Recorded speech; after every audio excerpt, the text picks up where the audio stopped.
Hello les amis, c'est parti pour une nouvelle vidéo et aujourd'hui je réponds à la question de Léna. Donc Léna est une jeune femme que j'accompagne en coaching privé et aujourd'hui la question elle est autour de l'indisponibilité émotionnelle et notamment de l'addiction aux partenaires indisponibles émotionnellement.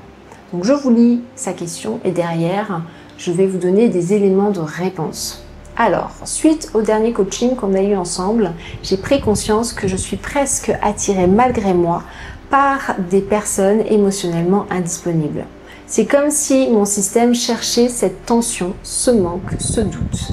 Et maintenant que je le vois, je me demande, est-ce que cette prise de conscience suffit pour en sortir? Ou est-ce qu'il y a vraiment des étapes à suivre pour ne plus tomber dans ce piège-là? J'ai peur de comprendre sans réussir à changer. Et en même temps, je sens que quelque chose est déjà en train de bouger en moi. Alors, je te remercie, Léna. Je pense que beaucoup vont se reconnaître dans ce partage. Et déjà, bravo pour cette prise de conscience et bravo pour ta question. Bien évidemment, avoir des prises de conscience ne suffit pas. Beaucoup de personnes font du développement personnel ou font des années de psychothérapie, 5, 10, 15, 20 ans. Et j'accompagne beaucoup de femmes et d'hommes qui ont déjà fait de gros travail sur eux et qui continuent à se prendre les pieds dans leur schéma. Ils comprennent ce qui se passe, parfois ils se voient faire, mais ils continuent. Pourquoi? Parce qu'on a appris certains comportements. Et ces comportements sont appris depuis notre plus tendre enfance. Ok, on grandit au sein d'une famille et on grandit au sein d'un clan social, d'un milieu social. Et tout ça crée une sorte de conditionnement. Et ça met du temps avant de sortir de ce conditionnement. La première étape, c'est d'avoir conscience. Ok, j'ai conscience qu'il y a une autre manière de faire. Beaucoup de personnes n'ont même pas conscience de ça. Beaucoup de personnes pointent les autres du doigt comme ça en disant c'est de la faute de la société, c'est de la faute des hommes, c'est de la faute des femmes, c'est de la faute à ma mère, c'est de la faute à Mercure rétrograde, c'est de la faute à... Mais il y a peu de conscience de tiens, il y a une manière de faire qui est différente dans mon comportement et dans ma manière d'interpréter les différents éléments dans ma vie. L'étape numéro 1, ding, bonus, ok. L'étape numéro 2, c'est de désapprendre. En fait, il y a deux choses qui sont importantes dans le développement personnel et notamment par rapport à ce que tu vis, Léna. La première chose, c'est de désapprendre. Donc, il y a des automatismes. J'ai grandi dans un système et j'ai été conditionnée pour développer certains comportements et pour interpréter le monde sous un angle. Eh bien, je dois désapprendre ça. Donc, quand il y a un stimuli, un homme indisponible qui vient vers moi, naturellement, ça vient créer des papillons, ça vient créer des tensions, ça vient créer un désir à l'intérieur de moi. Stimuli, émotion, réaction, automatisme. La plupart des gens vivent en automatique constamment. Donc, c'est de désapprendre ça et d'apprendre autre chose. L'homme indisponible vient vers moi, ça vient créer des émotions, tension, papillon, désir, mais au lieu de répondre comme j'ai l'habitude de faire en automatique, eh bien, je vais apprendre à répondre différemment. Je vais par exemple apprendre à communiquer de manière à pouvoir savoir où en est la personne en face, de manière à pouvoir discerner des drapeaux rouges, des drapeaux verts. Je vais par exemple pouvoir poser mes limites très calmement. Je vais par exemple, au lieu de nourrir cette relation, aller vers un autre type d'homme qui n'aurait pas créé d'entrée de jeu ces papillons, cette tension à l'intérieur de moi. Tu vois, donc il y a quelque chose de l'ordre de désapprendre, et ça prend du temps, et d'apprendre également. Le truc est d'apprendre un nouveau comportement, une nouvelle manière de faire. Le truc, c'est que si je ne sais pas gérer mes émotions, si je ne sais pas gérer la frustration, les impulsions à l'intérieur de moi, la tristesse, la colère, etc., qu'est-ce que je vais faire? Je vais naturellement aller chercher le comportement qui va venir très rapidement tasser ça ou changer mon état émotionnel. Donc, soit je vais rappeler mon ex, soit je vais entretenir cette relation avec ce mec indisponible, soit je vais développer un autre comportement qui n'est pas forcément bon pour moi. Exemple, aller manger, ou exemple, aller boire de l'alcool, ou sortir avec des copines alors que j'ai pas les moyens financiers, donc je vais cramer tout mon argent. Et ensuite, je vais dire, bah, j'ai pas d'argent, c'est parce que on ne me paye pas assez. Parfois, il y a de ça, et parfois, il y a aussi, je ne sais pas gérer mon argent parce que je ne sais pas gérer mes émotions également. Tu vois.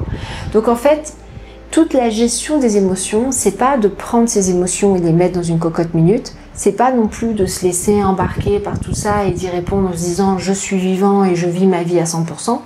C'est de pouvoir les observer, de pouvoir les accueillir, de pouvoir les regarder sans qu'elles nous dominent, sans en avoir peur et sans les subir. Donc la gamme émotionnelle, il faut arriver à finalement les connaître, puisque en les connaissant, je vais arrêter de les fuir. Si j'arrête de les fuir, eh ben, je vais pouvoir mieux les vivre. Et si j'apprends à mieux les vivre, eh ben, je vais pouvoir continuer à rester le capitaine de mon bateau, le capitaine de mon corps, continuer à avoir une maîtrise de moi. Et pour le coup, ben, quand j'aurai envie de répondre à ce stimuli, l'homme indisponible, eh ben, je vais plutôt me dire ok, j'ai très envie de ça. Ok, je ressens cette émotion à l'intérieur de moi. Mais on va attendre 2-3 jours que cette émotion passe. Et une fois qu'elle va passer, eh ben, j'aurai un peu plus de discernement et à ce moment-là, je pourrai soit donner suite à cette relation, soit avoir une communication avec cette personne, soit tout simplement poser mes limites, dire non à ce qui ne me convient plus et aller vers un autre type de partenaire. Tu vois ? Il y a vraiment quelque chose de l'ordre émotionnel à venir travailler. Parce que si je comprends tout, eh ben c'est bien, je comprends tout. La problématique, c'est que ce sont les émotions qui me drivent au quotidien. Et soit elles me drivent et elles me dominent et du coup, j'ai pas de liberté. J'ai l'impression d'avoir de la liberté, mais je n'en ai pas. Parce que soit je suis dans une stratégie d'évitement, soit je suis dans une stratégie où je vais nourrir ça. Soit, sinon, ben, je vais apprendre à mieux vivre avec elles et pour le coup, eh ben, je pourrai les utiliser à bon escient pour aller vers là où je veux aller. C'est ça qu'on appelle la gestion émotionnelle. Donc, tout comprendre, ça aide, mais malheureusement, ça ne fait pas tout. C'est la première étape d'un développement personnel conscient. Ok ? Je vous laisse avec ça.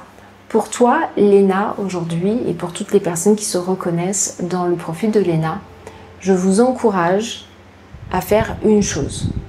Aujourd'hui, lorsque vous voyez un homme qui vient vers vous et que vous sentez cette tension à l'intérieur de vous, ce désir, ces papillons dans le ventre, sachez que c'est déjà un drapeau rouge.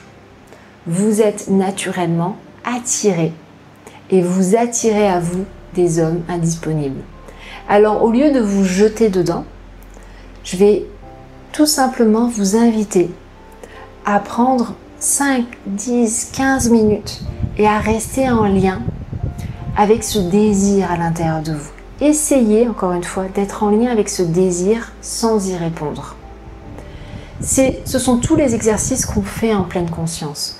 On revient vers le corps et on est dans une acceptation de ce qui se passe sans laisser ce qui se passe nous dominer. Donc on arrive à prendre cette distance pour être l'observateur, sans jugement, sans être dans de la dureté ou de la rigidité, mais juste observer. Et pour la première fois de votre vie, ne répondez pas à la pulsion.